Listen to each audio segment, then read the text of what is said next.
প্রযুক্তির দিক দিয়ে তারা অনেক উন্নত চাইনিজরা, এটা আপনারা জানেন। আর আমাদের বাঙালিরা, আমি যেটা বলবো যে এই যে প্রলুব্ধ করার বিষয়টা, ওরা বিভিন্ন অ্যাডের মাধ্যমে বাংলাদেশিদেরকে প্রলুব্ধ করতেছে। আর দ্বিতীয় আর একটা জিনিস হতে পারে যে এটা আমরা অবশ্য কথা বলে দেখব, আমাদের এখান থেকে যে এই টাকাটা ট্রান্সফার, এই বিভিন্ন ওয়েতে ডিজিটাল পদ্ধতিতে টাকাটা ট্রান্সফার, এটা মনে হয় একটু ইজি হয়ে গেছে। তা আমরা এগুলো নিয়ে যারা আইন পরিণত আছে তাদের সঙ্গে কথা বলবো। এখন যেই হোক তাকে আমরা ছাড় দিই না। আর আপনি যেটা বললেন যে সিম কার্ডগুলো কীভাবে ইস্যু হয়, আপনি তো তখন জেনেছিলেন, তদন্তের পরবর্তীতে বলতে এই সিম কার্ডগুলো যারা সরবরাহ করেছে এরকম এজেন্ট, আমরা এগুলো দক্ষিণবঙ্গ থেকে আমরা কয়েকজনকে অ্যারেস্ট করেছি যারা এই অবৈধ সিম ইস্যুর সঙ্গে জড়িত ছিল। এগুলো নিয়ে আমরা প্রোভাইডারদের সঙ্গে কথা বলছি যে সিম ইস্যুর ক্ষেত্রে তারা যেন তাদের সিকিউরিটি ব্যবস্থা আরও উন্নত করে, কেউ যেন ভুয়া বা ফেক আইডি দিয়ে বা ফেকভাবে কোনো সিম ইস্যু করতে না পারে।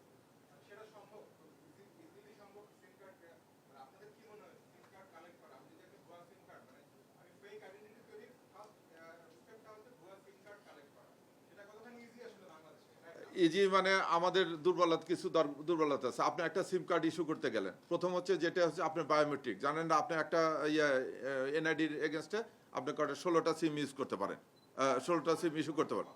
হ্যাঁ, নতুন 10টা কম। এখন যখন আপনি যে বায়োমেট্রিকটা দিচ্ছেন, তখন ওই যারা ফ্রড করে তারা বলে একবার দিচ্ছেন হয়তো ওকে হয়ে গেছে, কিন্তু সে বলবে ওখানে আবার একটু দেন। এই যে দিয়ে আপনাকে বারবার প্রেস করে নিচ্ছে, এই ততগুলো সিম আপনার নামে ইস্যু হয়ে যাচ্ছে। আবার অনেক সময় স্যার যে অশিক্ষিত লোক বা যারা আছে তাদের কাছ থেকে বুঝে না দিয়ে একটু চাপ দেন, একটা হ্যাঁ ইনভলভ আছে। তাদেরকে তো আমি বললাম যে যারা এই কাজ করেছে তাদেরকে আমরা অ্যারেস্ট করে নিয়ে আসছি। ওই একই অবস্থা, অশিক্ষিত লোক যাচ্ছে বলতেছে হয়নি, আবার একটু দেন, আবার চাপ দিচ্ছে, সে যে কবার চাপ দিচ্ছে, হয়তো তার নামে একটা সিম তুলে আছে, 7বার চাপ দিলে আরেক 7টা, সে তো 7টা সিম নিয়ে এই অবৈধ কাজগুলো করাচ্ছে। তাই এটা যারা করতেছে আমরা তাদেরকেও অ্যারেস্ট করেছি এবং এই অব্যাহত থাকবে। ওরা কালকে টাকা বিক্রি করতে নিয়ে আসছিল, নিয়ে এসে ওই যে 40,000 টাকার অল্প কিছু টাকা বিক্রি করেছে। আর আগে সে যেটা স্বীকারোক্তি বললো যে তার আগে একটা সিঙ্গেল মেশিন ছিল, এই মেশিন দিয়ে সে 3-4টা নোট নিয়ে বের হয়ে যে খুচরা করতো। ম্যাক্সিমাম টাইমে তার মোডাস অপারেন্ডাস ছিল যে একটা দোকানে যে সামান্য কিছু কিনে বলতো যে এটা একটু খুচরা করে দেন।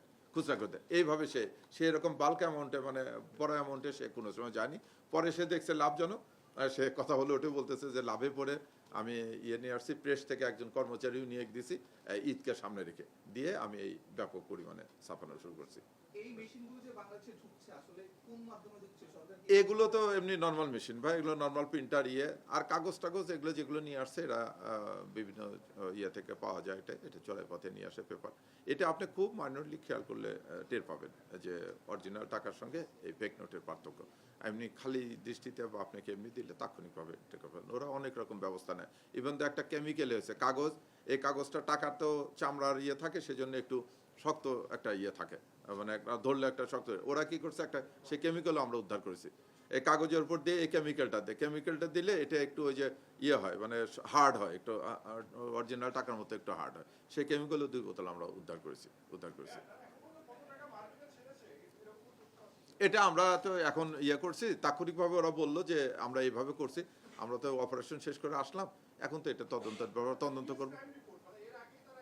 হ্যাঁ, তাদের বিরুদ্ধে মামলা আছে তাদের। সে এর আগেও এই একই অপকর্ম করতে যে সে অ্যারেস্ট হয়েছিল এবং